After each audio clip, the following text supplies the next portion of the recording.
बरगढ़ भुजाली आक्रमण में जड़े गुरुतर और दुई आहत होइतिबार खबर आसुची उत्तेजना प्रकाश पाई। बरगढ़ हाथपड़ा साई मंदिर पाखरे दुई गोष्ठी मध्य उपजी संघर्ष कौन एक कारण को नहीं दुई गोष्ठी मध्य प्रथमे बचसा और पर गोष्ठी संघर्ष होइछि। भुजाली आक्रमण में जड़े गुरुतर होइतिबा बेले दुई जन आहत होइछन्ति। तेबे कॉलेज रोड रे प्रदीप लोहा को गुरुतर अवस्था बरगढ़ गोष्ठी स्वास्थ्य केन्द्र और पर मुख्य हस्पिटाल में भर्ती करा जायछि। तांकर मुंड और बेक सह शरीर विभिन्न स्थान में क्षतचिह्न रही। तेबे प्रदीप सहित सांग ऋतिक और सूरज गुरुतर अवस्था हस्पिटाल में भर्ती होइछन्ति। धर्मदत्त पाढ़ी आम प्रतिनिधि जोड़ी आम सहित फोनलाइन अधिक सूचना। धर्मदत्त जानापी चाहिए बद प्रकृत में कौन कहीं गोष्ठी संघर्ष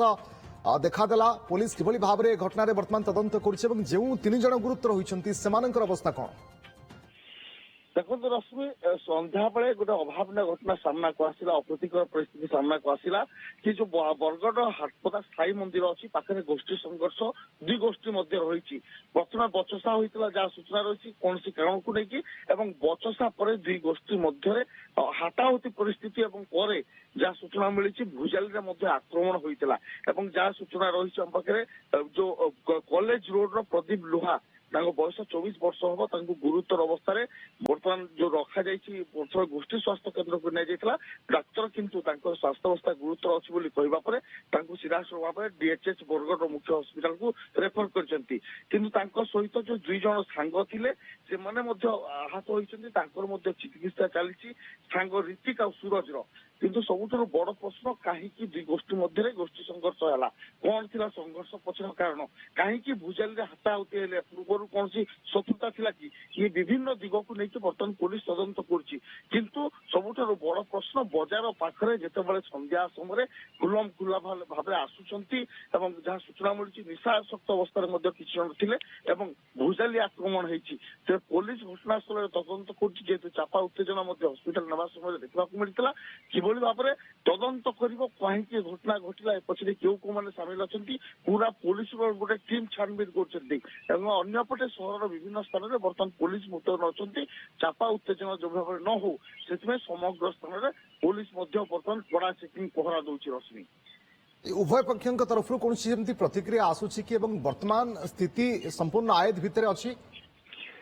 देखो संपूर्ण स्थिति बर्तमान तो चापा उत्तेजना हस्पिटाल जो चापा उत्तेजना जारी रही कि पुलिस मुतयन परिस्थिति स्वाभाविक अच्छी किंतु केतबेले परिस्थिति आग को न बढ़ चापा उत्तेजना किसी अभावीन घटना सामना को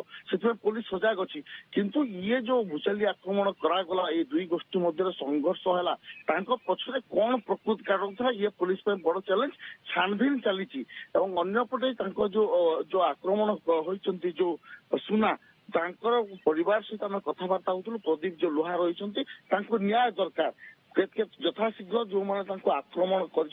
गिरफ कर दाबी रही किंतु बर्तमान जेहेतु गुरुतर अवस्था चिकित्सा चली आम अपेक्षा करवा पुलिस से प्रतिक्रिया केतबेले स्पष्टीकरण दूसरी कौ मैंने घटना सामिल थे केतबेले गिरफ कर। रश्मि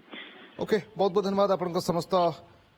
सूचना पाई। धर्मदत्त पाढ़ियाम प्रतिनिधि अधिक सूचना दौते गोष्ठी बद और यापर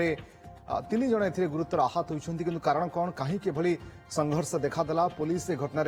तदंत निश्चित भाव में पूरा स्थिति को आयत्त करने पुलिस चेष्टा करुच्ची।